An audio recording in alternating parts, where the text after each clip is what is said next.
అధ్యక్ష, నేను ఆథెంటిక్గా చెప్తున్నా, టీఆర్ఎస్ పార్టీ వచ్చిన తర్వాత ఒక్కటంటే ఒక్క చోట కూడా ఇండ్ల మించి కరెంటు పోయిన పరిస్థితి లేదు. అంతకుముందు 2014కు ముందు మాత్రమే కరెంటు లైన్ల కింద ఇండ్లు కట్టుకున్నారు. ఒక్కటంటే ఒక్కటి కూడా నిర్మాణం జరగలేదు. వాస్తవానికి కరెంటు లైన్లు ముందేస్తారు, తర్వాత ఇండ్లు కట్టుకున్నారు. ఆ విషయాన్ని మేము ఆనాడు కూడా చెప్పిన, వాళ్ళ మీద నిందేయలే, పాత గవర్నమెంట్ మేము నిందేయలే. ఉన్న పరిస్థితులలో పేదవాళ్ళు ఇతరులు అప్పుడు ఆ లైన్ పైనుంచి పోయి ఉంటుంది, కిందనే వాళ్ళ ప్లాట్ కొనుక్కొని ఉంటారు. దురదృష్టం ఏం చేస్తాం, కట్టుకుంటారు. కానీ కొంతమంది దురదృష్టవశాత్తు 2 అంతస్తులు 3 అంతస్తులు వేసుకోవడం వల్ల బట్టలు ఆరేసేటప్పుడు ఇతర సమయంలో అది తగిలి చనిపోయినరు. వాటిని ఎంతవరకు తీయాలో అంతవరకు మేము తీయగలిగిన కాబట్టి తీసినాం అధ్యక్ష. అది ఆ రకంగా వాళ్ళకి ఆదేశాలు ఇచ్చినాం. కొన్ని చోట్ల తీసినాం, కొన్ని చోట్ల తీయకపోవచ్చు. అది వారి సమయంలో జరిగింది, అది మా సమయంలో జరగలేదు ఒక్కటి కూడా. ఇప్పుడు మళ్ళీ కూడా చెప్తున్నా అధ్యక్ష, వారికి అడిగారు కాబట్టి. అధ్యక్ష, 2/6/2014 నాటికి తెలంగాణలో విద్యుత్తు కాంట్రాక్టెడ్ కెపాసిటీ 7,778 మెగావాట్లు అయితే మొన్న 1/1/2024 నాటికి 19,483 మెగావాట్ల అధ్యక్ష. అంటే 11,705 మెగావాట్లు మీరు అడుగుతున్న పెద్ద మనిషి నాయకత్వంలో అద్భుతంగా ఇన్స్టాల్డ్ కెపాసిటీ పెరిగింది. ఈ రాష్ట్రంలో ఇన్స్టాల్డ్ కెపాసిటీ 11,000 పెరిగింది. 10 ఏళ్లలో మీ ఘనత వహించిన మీ పాలనలో మీరు మీ దోస్తులు చంద్రబాబు నాయుడు గారు ఇంకా అందరు కలిసి చేసిన నాటి రాజ్యంలో మొత్తం కలిపితే మీరు ఇచ్చింది 7,700 అయితే ఈ రాష్ట్రానికి కేసీఆర్ గారు వచ్చిన తర్వాత 10 ఏళ్లలోనే 11,000 అధ్యక్ష. ఇది వారి దృష్టి తీసుకొస్తా ఉన్న అధ్యక్ష. సోలార్ కెపాసిటీ అధ్యక్ష, వీళ్ళ 70 ఏళ్ల కాలంలో, వీళ్ళ 60 ఏళ్ల కాలంలో వీళ్ళు ఇచ్చింది 74 మెగావాట్ల అధ్యక్ష. కేసీఆర్ గారు వచ్చిన తర్వాత 6,058 మెగావాట్లు యాడ్ చేస్తూ 6,132 మెగావాట్లు 1/1/2024 నాటికి మేము తీసుకొచ్చింది అధ్యక్ష. పీక్ డిమాండ్ అధ్యక్ష ఆనాడు 5,661 మెగావాట్లు, కానీ మేము ఇచ్చిన పీక్ డిమాండు 15,497 మెగావాట్ల అధ్యక్ష. గ్రిడ్ కన్జంప్షన్ నిన్న వారు చెప్పిన లెక్క ప్రకారం మిలియన్ యూనిట్లలో 2/6/2014 నాడు మీరు ఇచ్చింది 128 మిలియన్ యూనిట్లు. 128 మిలియన్ యూనిట్లు. మేము ఆ రోజు అడిగిన వారు చెప్పేటప్పుడు నేను 23-22కు 23-24కు నేను చూపిస్తున్న తేడాని వారు చెప్తున్నప్పుడు విద్యుత్ శాఖ మంత్రి గారు, ఆర్థిక మంత్రి గారు, నేను అడిగిన ఒకసారి 14 చెప్పండి కానీ వారు చెప్పలేదు. ఇప్పుడు నేను చెప్తున్నా 297.89 మిలియన్ యూనిట్ల అధ్యక్ష. కేసీఆర్ గారి నాయకత్వంలో ఈ రాష్ట్ర ప్రజలకు అందించిన విద్యుత్తు 128 నుంచి 297.89 తీసుకొచ్చినాం అధ్యక్ష. ఇక పర్ క్యాపిటల్ కన్జంప్షన్ ఇప్పటి కూడా వాళ్ళ అన్ని రాష్ట్రాల కంటే ఎంత ముందుకు వచ్చామో ఒక్కసారి చూస్తే ఆనాటికి 1196 యూనిట్ల అధ్యక్ష, కిలోవాట్స్ అధ్యక్ష పర్ క్యాపిటల్ కన్జంప్షన్. మేము దిగిపోయిన నాటికి 2,349 అధ్యక్ష. రెండింతలకు పైన పెరిగినాం అధ్యక్ష. దేంట్లో చూసినా 100% డబుల్ ఉన్నాం అధ్యక్ష, దేంట్లో చూసినా సరే అధ్యక్ష. అట్లాగే ఒక్క ట్రాన్స్ఫార్మర్ అయ్యలే, ఒక పోల్ రాలే, ఒక వైర్ రాలే, రాని పరిస్థితి ఇవ్వాలి అధ్యక్ష, అవ్వాలి కాదు. ఈ 8 నెలలుగా ఒక పోల్ ఇస్తున్న సందర్భం లేదు అధ్యక్ష. అది ఎవరిని అడిగినా చెప్తారు కన్జ్యూమర్లు, నేను చెప్పడం కాదు అధ్యక్ష. మేము వచ్చే నాటికి 26/2004 నాటికి 400 kV సబ్స్టేషన్లు వీళ్ళ ఘనత వహించిన 60 ఏళ్ల పాలనలో 6 అధ్యక్ష, 6. మేము వచ్చిన తర్వాత 22 యాడ్ చేసి ఇవాళ 28 400 kV సబ్స్టేషన్లు నిర్మాణం చేసినాం అధ్యక్ష. వీరన్న అప్పు అంటే చెప్తున్నాం అధ్యక్ష. 220 kV సబ్స్టేషన్లు వీరు 51 ఇచ్చిపోయారు అధ్యక్ష. 53 కలిపి ఇవాళ 104 చేసినాం అధ్యక్ష. మేము 132 kV సబ్స్టేషన్లు 176 అధ్యక్ష ఆనాడు, ఇవాళ 252 అధ్యక్ష. ఈ లైన్ ఈహెచ్టి సబ్స్టేషన్లు ఆనాడు 233, ఇవాళ 384. ఈహెచ్టి లైన్ లెంత్ కిలోమీటర్లలో, సర్క్యూట్ కిలోమీటర్స్లో ఆనాడు 16,379 అయితే ఇవాళ 28,506 అధ్యక్ష. ట్రాన్స్ఫర్మేషన్ కెపాసిటీ ఆనాడు 14,973 అయితే ఇవాళ 41,115 అధ్యక్ష. 3 రెట్లు పెంచినాం అధ్యక్ష. ఈ ట్రాన్స్ఫార్మింగ్ కెపాసిటీ చెప్పాలి, అర్థం కావాలి సభ్యులకు కూడా, కొత్త సభ్యులు ఉన్నారు. అధ్యక్ష, ఆనాడు మేము రాగానే మొట్టమొదటి నిర్ణయం కేసీఆర్ గారు విద్యుత్ పైన తీసుకొని ఏ రాష్ట్ర అభివృద్ధికైనా దేశ అభివృద్ధికైనా మానవ అభివృద్ధికి ప్రధానమైంది మొదలు ఇవ్వాల విద్యుత్. కాబట్టి విద్యుత్ రంగంతోనే మిగతా అన్ని రంగాల అభివృద్ధి ఆధారపడి ఉంది. కాబట్టి దానిపైనే దృష్టి పెట్టి వారు మొట్టమొదటిగా సీఎండీని నిర్మాణం చేసి వాళ్ళు నియామకం చేసి పిలిచి అందరినీ మనం ఇప్పుడు ఒకటేసారి రైతాంగానికి కూడా 6 నెలల్లోనే ఒక్క వ్యవసాయ రంగానికి తప్ప మిగతా అన్ని రంగాలకు 24 గంటల విద్యుత్తును అందించారు అధ్యక్ష. నాకు షాక్ ఇచ్చే నాటికి అందరికీ కూడా గృహ వినియోగాలకు కావచ్చు, వాణిజ్య వినియోగానికి కావచ్చు, పారిశ్రామిక వినియోగానికి కావచ్చు 24 గంటల కరెంటు మేము జూలైలో వస్తే, జూన్లో వస్తే నవంబర్ నాటికే ఇచ్చారు అధ్యక్ష. విద్యుత్ రంగానికి కూడా ఇదే పద్ధతిలో ఇవ్వడానికి ఏం ఆటంకాలు ఉన్నాయి, ఏం అభ్యంతరాలు ఉన్నాయని చెప్పి అందరిని పిలిచి రివ్యూ చేశారు అధ్యక్ష. చెప్తే వాళ్ళు చెప్పిన మాట, సార్ సడన్గా ఇవ్వాలా ఒక 10,000 మెగావాట్లు దొరికి మనం తెచ్చుకున్నా మనం ట్రాన్స్ఫర్మేషన్ చేయలేం, డిస్ట్రిబ్యూషన్ చేయలేమన్న మాట చెప్పారు అధ్యక్ష. ఎందుకు అంటే ట్రాన్స్ఫార్మర్కి సంబంధించిన మెకానిజం లేదు, డిస్ట్రిబ్యూషన్కి సంబంధించిన మెకానిజం లేదు, లైన్స్ లేవు, సబ్స్టేషన్లు లేవు, ట్రాన్స్ఫర్మేషన్కి సంబంధించినవి లేవు, డిస్ట్రిబ్యూషన్కి సంబంధించినవి లేవు. అవి నిర్మాణం చేసుకుంటే తప్ప రైతాంగానికి కూడా 24 గంటలు ఇవ్వడం సాధ్యం కాదు అని చెప్పి విద్యుత్ అధికారులందరూ చెప్పిన తర్వాత దానికి సంబంధించిన చర్యలు తీసుకోండి వెంటనే, ఎంత ఖర్చైనా ఏం లేదు, రైతాంగానికి కూడా 24 గంటలు విద్యుత్ అందుబాటులో ఉండాలి, మిగతా అందరు వినియోగదారుల పాటు రైతులు కూడా సమానమే కాబట్టి వాళ్ళకు కూడా 24 గంటలు అందుబాటులో పెట్టాలి, ఎవరు ఇష్టమైనప్పుడు వాళ్ళు పెట్టుకునే పద్ధతుల్లో రైతుకు వెసులుబాటు ఉండాలి అని చెప్పి కేసీఆర్ గారు ఆనాడు ఇచ్చిన ఆదేశాల మేరకు ఇవన్నీ కూడా జరిగినాయి అధ్యక్ష. మా నిజాయితీని మేము నిరూపించుకుంటాం. సత్యహరిశ్చంద్రుడు ఆ వంశంలోనే మేము ఉన్నాం. సత్యహరిశ్చంద్రుడు తర్వాత మా నాయకుడు చంద్రశేఖర్ రావే సత్యహరిశ్చంద్రుడి అవతారంలో కలియుగంలో జన్మించిండు. కాబట్టి మీరు ఎంక్వైరీకి ఆదేశాలు ఇవ్వండి అని చెప్పి ఆ సభ్యుడే అడిగిండు అధ్యక్ష.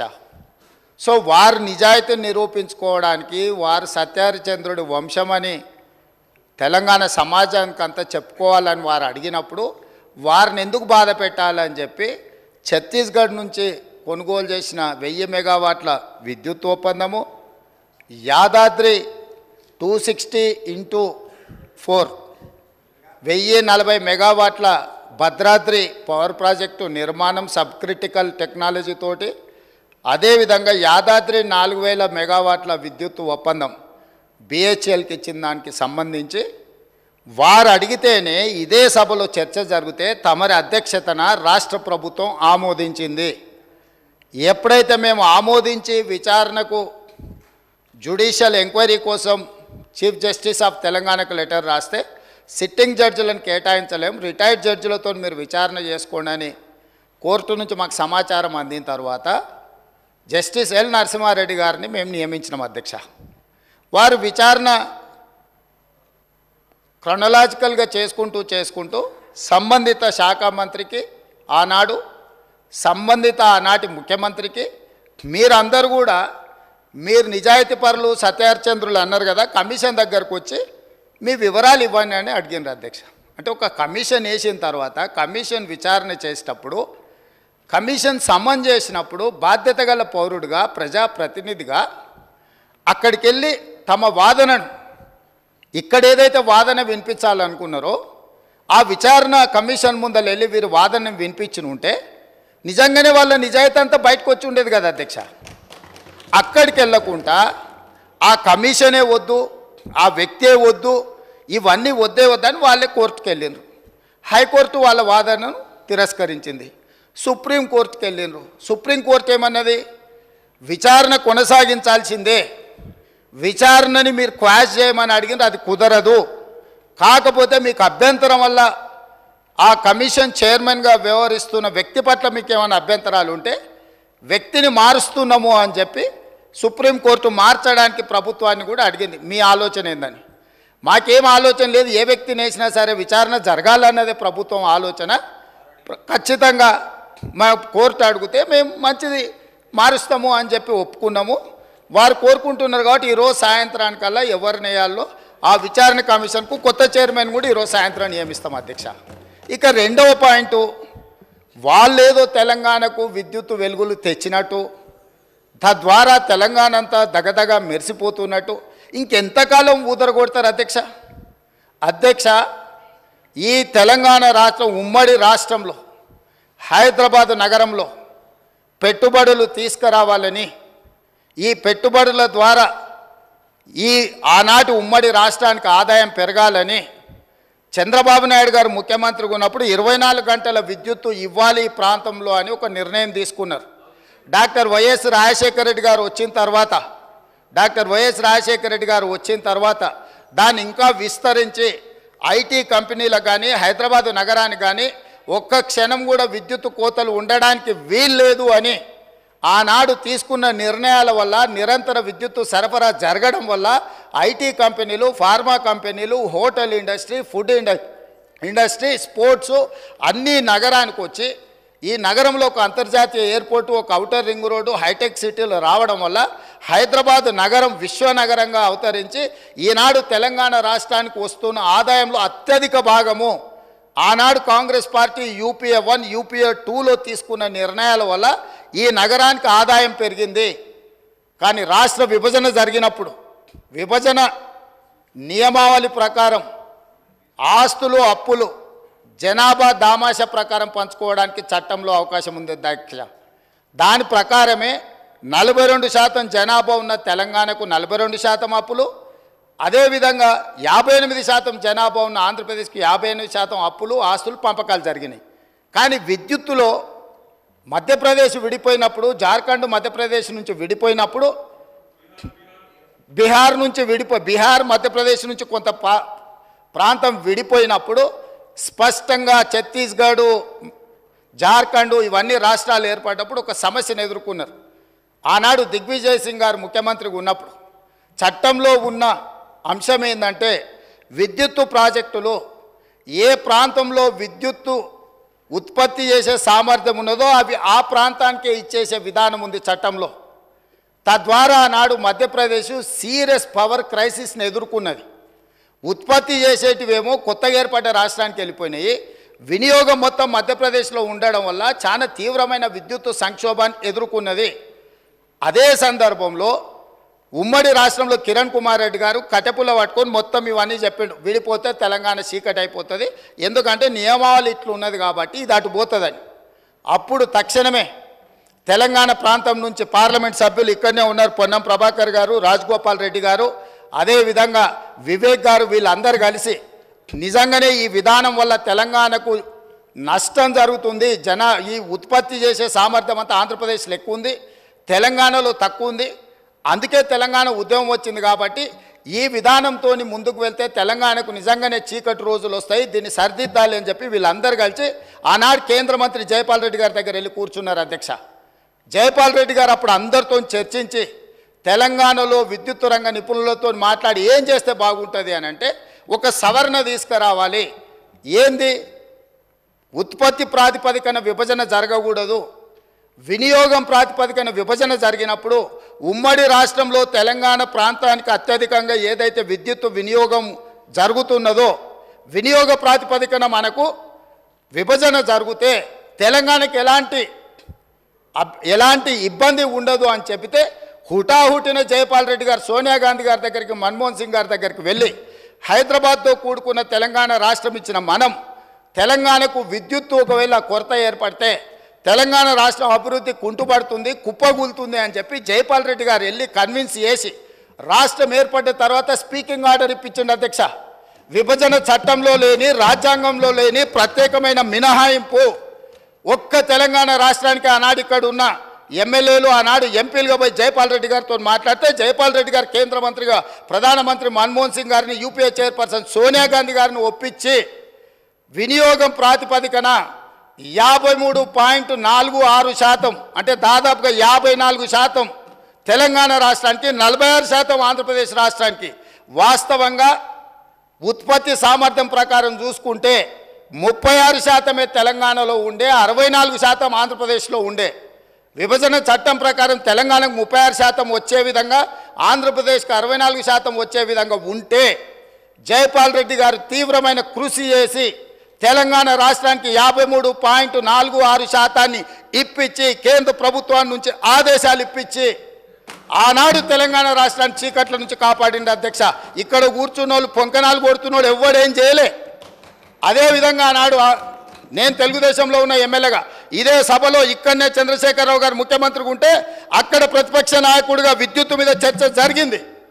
ఆనాడు సమాధానం చెప్పలేక తెలంగాణకు చీకటి రోజులని పేపర్లు కింద కొట్టి ఆనాడు స్పీకర్ గారికి ఇక్కడి నుంచి హుకుం జారీ చేసి మార్షల్స్ను పెట్టి నన్ను ఈడ్చి బయట పడేపించింది అధ్యక్ష.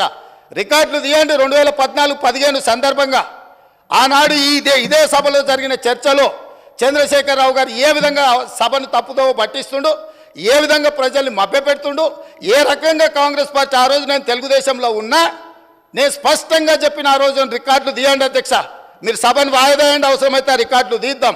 నేను ఆ రోజు చెప్పిన సోనియా గాంధీ గారి దయ వల్ల, జైపాల్ రెడ్డి గారి కృషి వల్ల తెలంగాణ రాష్ట్రానికి విద్యుత్ సంక్షోభం నుంచి గట్టెక్కింది. నేను తెలుగుదేశం ఎమ్మెల్యేగా ఉన్నా వాస్తవాలను చెప్పాలి అని చెప్పి అక్కడి నుంచి నేను తెలుగుదేశం ఎమ్మెల్యేకి ఈ సభలో మాట్లాడితే ఈ సభ్యుడు వాళ్ళని పొగడతాడా, మార్షల్స్ని పెట్టి ఈడ్చి బయట పడేయండి, నన్ను ఈడ్చి బయట పడేపించండి అధ్యక్ష. బాధ్యతారహితంగా తీసుకున్న నిర్ణయాల వల్ల ఈరోజు పవర్ సెక్టర్ అంతా డోల్ డ్రమ్స్లో అయిపోయింది. అది మనం ఫస్ట్ అసెంబ్లీ సెషన్లో కూడా శ్వేతపత్రం ప్రభుత్వం పవర్ మీద బాగా క్లారిటీ ఇచ్చింది ఇరిగేషన్ ప్రాజెక్ట్స్తో పాటు. అధ్యక్ష, పదే వాళ్ళు చెప్తుండ్రు రైతులకు మేము ఉచిత కరెంట్ ఇచ్చినామని చెప్పేసి. రైతులకు ఉచిత కరెంట్ అనే కాన్సెప్ట్ ఇంట్రడ్యూస్ చేసింది ఆనాడు కాంగ్రెస్ ప్రభుత్వం. వైఎస్ రాజశేఖర రెడ్డి గారు గ్రేట్ లీడరు, రైతుల మీద భారం పడకుండా వ్యవసాయ రంగాన్ని కాపాడాలనే ఉద్దేశంతో ఎంతో ఆలోచన చేసి మొదలుపెట్టింది ఆనాడు. దాన్ని దృష్టిలో పెట్టుకొని ఆనాడు అప్పటి ప్రభుత్వాలు ప్రతిపక్షాలు దుమ్మెత్తిపోసినాయి, ఇవ్వలేరు అని చెప్పి. 100% రైతులకు ఉచిత కరెంట్ ఇచ్చి ఇది రైతుల పక్షపాత ప్రభుత్వము, ఇది కాంగ్రెస్ పార్టీ రైతుల కోసం పనిచేస్తుందని చెప్పి నిరూపించుకున్న ప్రభుత్వం ఆ రోజు. ఆనాటి ప్రభుత్వం రాబోయే రోజులను దృష్టిలో పెట్టుకొని రైతులకు ఉచిత కరెంట్ ఇవ్వాలంటే రాబోయే రోజుల్లో డిమాండ్ని దృష్టిలో పెట్టుకొని అప్పుడు ఉన్న ప్రభుత్వం తీసుకున్న కొన్ని చర్యలు, కొత్తగూడెంలో 800 మెగావాట్ల ప్లాంట్ కావచ్చు, సింగరేణి విద్యుత్ కేంద్రం 1200 మెగావాట్లు కావచ్చు, 600 మెగావాట్ల కాకతీయ విద్యుత్ కేంద్రం కావచ్చు, 240 మెగావాట్ల లోయర్ జూరాల హైడల్ కేంద్రం కావచ్చు, 120 మెగావాట్ల పులిచింతల హైడల్ కేంద్రం కావచ్చు. ఆనాడు ప్రణాళికలు రచించి అప్పుడు మొదలుపెట్టిన ప్రాజెక్టులు మొత్తం తెలంగాణ ఏర్పడే నాటికే 2960 మెగావాట్ల విద్యుత్ ఉత్పత్తికి అవసరమైన పనులు అప్పుడే స్టార్ట్ చేశారు అధ్యక్ష. ఇంకో విషయం ఏంటంటే తెలంగాణ ఇచ్చిన కాంగ్రెస్ పార్టీ ఆనాడు యూపీఏ ప్రభుత్వం కూడా ఆంధ్రప్రదేశ్ పునర్విభజన చట్టాన్ని రూపకల్పన చేసినప్పుడు తెలంగాణ ఉద్యమంలో ఆత్మ బలిదానులు చేసుకున్న అమరుల కళను సాకారం చేయాలంటే రాష్ట్రం ఏర్పాటు అయితే జనాభా నిష్పత్తి ప్రకారం అయితే ఆస్తుల పంపకం విషయంలో 58.32% ఆంధ్రప్రదేశ్కు, 41.68 తెలంగాణకు. అదే విద్యుత్ ఉత్పత్తి విషయంలో రాష్ట్రం ఏర్పడిన నాటికి తెలంగాణలో సంక్షోభం అన్న విద్యుత్ రంగంలో రావచ్చని చెప్పి దృష్టిలో పెట్టుకొని 53.89 తెలంగాణ రాష్ట్రానికి విద్యుత్ విభజన చట్టంలో న్యాయం జరగాలని చెప్పి చేయడం జరిగింది అధ్యక్ష. ఆ చర్యల వల్ల యూపీఏ ప్రభుత్వం పునర్విభజన చట్టంలో ప్రత్యేకంగా విద్యుత్ రంగంలో మనం తెలంగాణకు అన్యాయం జరగొద్దని చెప్పి జనాభా నిష్పత్తిని కాకుండా ప్రత్యేకంగా విద్యుత్ రంగాన్ని దృష్టిలో పెట్టుకొని ఆనాడు తీసుకున్న చర్యల వల్ల 1800 మెగావాట్ల కరెంటు అదనంగా మనకు తెలంగాణ రాష్ట్రానికి వచ్చింది అధ్యక్ష. అందులో వాడిన టర్బైన్స్, జనరేటర్స్, బ్రాయిలర్స్ 15 సంవత్సరాల కింద ఇండియా బుల్ కంపెనీ కోసం తయారు చేసినవి.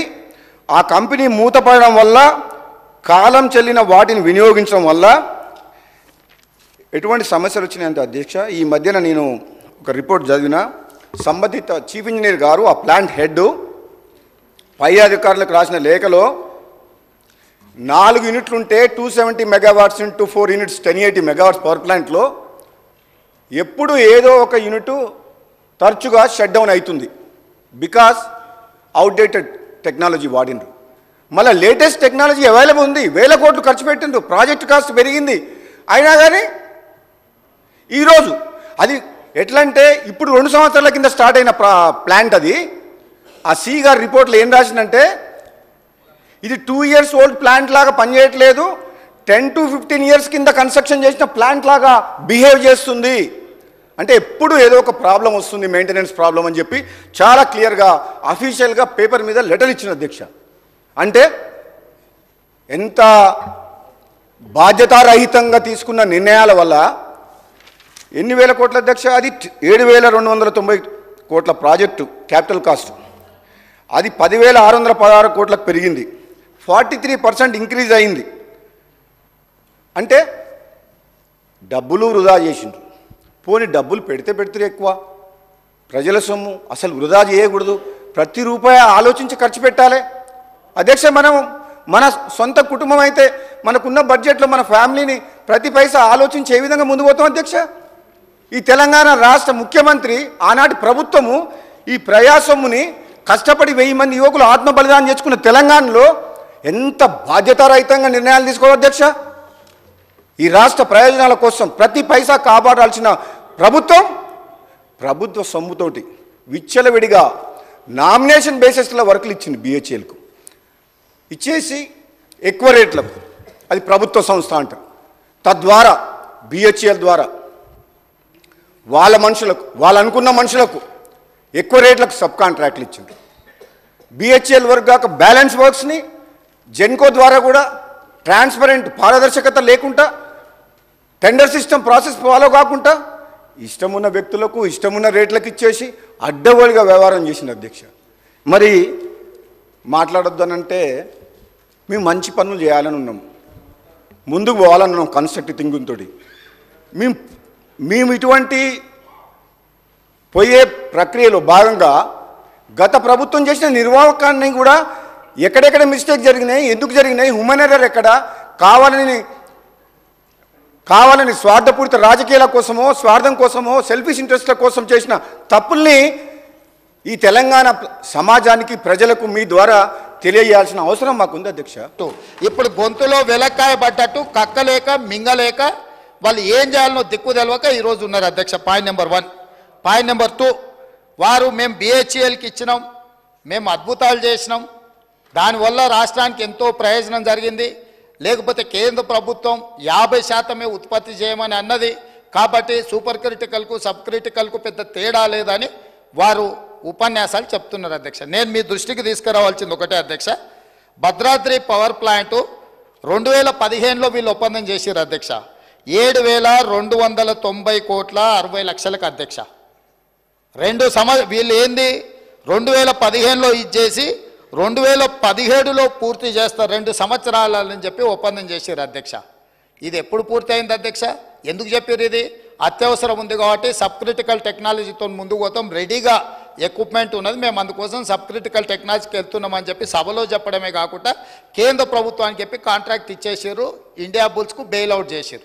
ఎప్పుడు పూర్తయింది అధ్యక్ష? 2022లో పూర్తయింది అధ్యక్ష. 2 ఏళ్లలో పూర్తి చేస్తామన్నది 7 సంవత్సరాలు పట్టింది. 7,290 కోట్లతో పూర్తి చేస్తామన్న ప్రాజెక్టు 10,515 కోట్ల రూపాయలు అయింది అధ్యక్ష. 3,225 కోట్ల రూపాయలు వాళ్ళు ఒప్పందాలు చేసిన దాని మీద పెరిగింది అధ్యక్ష. అంటే దాదాపుగా 45% అంచనాలను పెంచి ఈరోజు పర్ మెగావాటు 9,73 లక్షలకు పర్ మెగావాట్ పడ్డది అధ్యక్ష. 1,000 కోట్ల రూపాయలు ఇయ్యాల మింగి విద్యుత్ సంస్థల మీద భారం మోపి 81,000 కోట్ల రూపాయలకు అప్పుకు కారణమైంది అధ్యక్ష. Point number 1. Point number 2, Nalgonda జిల్లాలో పెట్టొద్దా? నల్గొండ ప్రజలను ఏదో నేను మభ్య పెడుతున్నా, లోకల్ సెంటిమెంటును రెచ్చగొడుతున్నా అని వారు అనుకుంటున్నట్టు. వారి విశ్వసనీయత జిల్లాల మన పార్లమెంట్ ఎలక్షన్ల అసెంబ్లీ ఎలక్షన్లలో స్పష్టంగా చెప్పిండ్రు. అదేవిధంగా అధ్యక్ష YTPS Yadadri thermal power project కూడా వీళ్ళు బిహెచ్ఎల్తోని ఒప్పందం చేసినప్పుడు 25,099 కోట్ల రూపాయలకు అంచనాలకు ఒప్పందం చేసిండ్రు అధ్యక్ష. ఎప్పుడు చేసిండ్రు వీళ్ళు ఒప్పందము? 1/6/2015 అధ్యక్ష. ఇది 2021 లోపల కంప్లీట్ చేస్తామని ఒప్పందం చేసిండ్రు అధ్యక్ష. ఇవాళ ఎంత అధ్యక్ష? 2024. ఇప్పుడు కూడా పూర్తి కాలేదు, ఇంకా 2 ఏళ్ళు మినిమం పడుతుంది అధ్యక్ష. ఆ రోజు ఏం చెప్పిండ్రు? 45 రోజులు టెండర్ పిలిస్తే సమయం వృధా అవుతుంది. ఈ 45 రోజులను కూడా మేము వృధా చేయదలుచుకోలేదు. అందుకే బిహెచ్ఎల్కు మేము అప్పచెప్తున్నాం, తద్వారా మేము తొందరగా విద్యుత్ ఇస్తామని కారణం చెప్పిండ్రు. ఇవాళ 2015లో ఎల్ఓఐ ఇస్తే 2024 దాదాపుగా 9 సంవత్సరాలు పూర్తయింది. ఇంకా 2 సంవత్సరాలు పట్టే అవకాశం ఉంది అధ్యక్ష. ఈరోజు యాదాద్రి పవర్ ప్రాజెక్టు 10-11 సంవత్సరాలు పూర్తి చేయకపోవడం వల్ల 25,000 కోట్లతో జరిగిన ఒప్పందం ఇవాళకి 34,542 కోట్లకు పెరిగింది అధ్యక్ష. ఇంకా పూర్తి కాలేదు కాబట్టి ఇది ఇంకా ఒక 5-6 వేల కోట్లు పెరిగి 40,000 కోట్ల రూపాయలకు చేరుకునే అవకాశం ఉంది అధ్యక్ష. ఒప్పందం జరిగింది 25,000 కోట్లకు అయితే పూర్తి చేయడానికి వచ్చేవరకల్లా 40,000 కోట్లకు పెరిగి 15,000 కోట్ల రూపాయల అంచనాలు పెంచి దోసుకున్నారు అధ్యక్ష. ఈరోజు పర్ మెగావాటు అధ్యక్ష యాదాద్రి పర్ మెగావాటు ఈ రోజుకైనా ఖర్చు 8,64,00,000 అయింది, పూర్తి కాలేదు అధ్యక్ష. ఇది పెరిగి 10 కోట్లకు మెగావాట్ అయ్యే పరిస్థితి ఉంది. భద్రాద్రి 9,73,00,000 రూపాయలు పర్ మెగావాట్ అయింది అధ్యక్ష. సేమ్ సమయంలో ఎన్టీపీసీ ఇప్పటి దగ్గర వారు ఉపన్యాసాలు ఇచ్చారు కదా అధ్యక్ష. తెలంగాణ పునర్విభజన చట్టంలో ఆనాడు మన్మోహన్ సింగ్ గారు తెలంగాణ విద్యుత్ సమస్యలను పరిష్కరించడానికి, తెలంగాణకు శాశ్వతంగా విద్యుత్తును ఇవ్వడానికి ఎన్టీపీసీ ద్వారా ఆంధ్రప్రదేశ్ పునర్విభజన చట్టం 2014లో 4,000 మెగావాట్ల పవర్ ప్రాజెక్ట్స్ తెలంగాణలో నిర్మించి అందులో ఉత్పత్తిలో 85% తెలంగాణ రాష్ట్రానికి ఇవ్వాలని చట్టంలో పెట్టి పొందుపరిస్తే వీళ్ళు 1,600 మెగావాట్లకు మాత్రమే ఎన్టీపీసీకి పవర్ ప్రాజెక్టు నిర్మాణానికి ఆనాటి ప్రభుత్వం అనుమతి ఇచ్చింది అధ్యక్ష, 4,000కి ఇవ్వకుండా. దాంతో 1,600 మెగావాట్ల పవర్ ప్రాజెక్టు 2016లో వాళ్ళు మొదలుపెట్టి 2024 ఫిబ్రవరిలో పూర్తి చేశారు. వాళ్ళకు పర్ మెగావాట్ ఎంత కష్టపడ్డది అధ్యక్ష అంటే 7,38,00,000. సేమ్ వీళ్ళ తర్వాత సంవత్సరం తర్వాత మొదలుపెట్టిన ఎన్టీపీసీకి పర్ మెగావాట్ విద్యుత్ ఉత్పత్తికి 7,38,00,000 అయితే వీళ్ళు ఉత్పత్తి చేసిన భద్రాద్రి 9,73,00,000 అయింది అధ్యక్ష పర్ మెగావాట్. యాదాద్రి ఇప్పటి వరకు 8,64,00,000 పర్ మెగావాట్ ఖర్చు పెట్టారు అధ్యక్ష. పూర్తి అయ్యే వరకు 10 కోట్ల రూపాయలు అవుతుంది. ఇప్పుడు తమరి ద్వారా నేను అడుగుతున్నా అధ్యక్ష, ఎన్టీపీసీకి పర్ మెగావాట్ సూపర్ క్రిటికల్, ఇది సబ్ క్రిటికల్ కాదు, ఇది అడ్వాన్స్డ్ టెక్నాలజీ 7,38,00,000కు పర్ మెగావాట్ ఉత్పత్తి అయితే సబ్ క్రిటికల్ టెక్నాలజీ 9,73,00,000 రూపాయలు ఎట్లయితుంది అధ్యక్ష? ఎక్కడికి పోయింది అధ్యక్ష ఈ సొమ్ము? పర్ మెగావాటు 2 కోట్ల పైగా, అంటే 1,080 మెగావాట్ల విద్యుత్ అంటే 2.5 కోట్లు పర్ మెగావాట్కు అంచనాలు పెరిగినాయంటే దాదాపుగా 2,500 కోట్ల రూపాయలు భద్రాద్రి పవర్ ప్రాజెక్టులో మింగిందెవరో లెక్క తేలడం కోసమే ఈరోజు విద్యుత్తు మీద కమిషన్ వేసినాం అధ్యక్ష. ఇక్కడ దాదాపుగా 10 కోట్లు అంటే దాదాపుగా 2.5 కోట్లు ఇంటూ 4,000 మెగావాట్లు, దాదాపుగా 10,000 కోట్ల రూపాయలు యాదాద్రిలో అంచనాలు పెంచడము. ఈ 10,000 కోట్లు ఎవరు దిగమింగినరో లెక్క చెప్పడానికే ఈరోజు ఈ దేశం అధ్యక్ష. 3 తెలంగాణనే. ఇక మూడవది కిషన్ రెడ్డి గారు మమ్మల్ని అడిగినరు, అబ్బా ఎంత దోస్తులు అయిపోయారు అధ్యక్ష, కిషన్ రెడ్డి, జగదీశ్వర్ రెడ్డి, కేటీఆర్ వీళ్ళందరూ చుట్టాలు అయిపోయినారు అధ్యక్ష. ఢిల్లీకి సీకట్ల పోయి బామార్దులు పోయి ఢిల్లీలో సీకట్ల బిగ్గర కాళ్ళు పట్టుకోగానే వీళ్ళంతా చుట్టపోళ్ళు అయినారు అధ్యక్ష. నేను వీళ్ళు ఎన్టీపీసీకి వీళ్ళు 4,000 మెగావాట్లకు కాంగ్రెస్ అనుమతి ఇస్తే 1,600 మెగావాట్లు మాత్రమే ఉత్పత్తి చేయడానికి అనుమతి ఇచ్చి 2400 మెగావాట్లు ఉత్పత్తి చేయడానికి ఎన్టీపీసీకి 10 సంవత్సరాలు వీళ్ళు అనుమతి ఇయ్యలే. వాళ్ళు అక్కడ ఉత్పత్తి చేస్తే వీళ్ళు కాంట్రాక్టర్లకు ఇచ్చుకోవడానికి బిహెచ్ఎల్ పేరు మీద G2G ఇచ్చి వాళ్ళ సొంత కాంట్రాక్టర్లకు బినామీలకు ఇచ్చి దోసుకోవడానికి అవకాశం ఉండదని ఎన్టీపీసీని నియంత్రించి ఇవ్వకపోతే మా ఉప ముఖ్యమంత్రి గారు బాధ్యత తీసుకున్న తర్వాత ఎన్టీపీసీని పిలిపించి 2400 మెగావాట్ల విద్యుత్ ప్రాజెక్టులను ప్రారంభించండి, మీకు భూమి కేటాయించడం, మీకు నీళ్లు కేటాయించడం, మీకు సింగరేణి నుంచి బొగ్గు కూడా మేము ఇస్తామని చెప్పి అగ్రిమెంట్ చేసి దాన్ని ముందుకు తీసుకెళ్ళింది ఉప ముఖ్యమంత్రి గారు అధ్యక్ష, వాళ్ళు కాదు.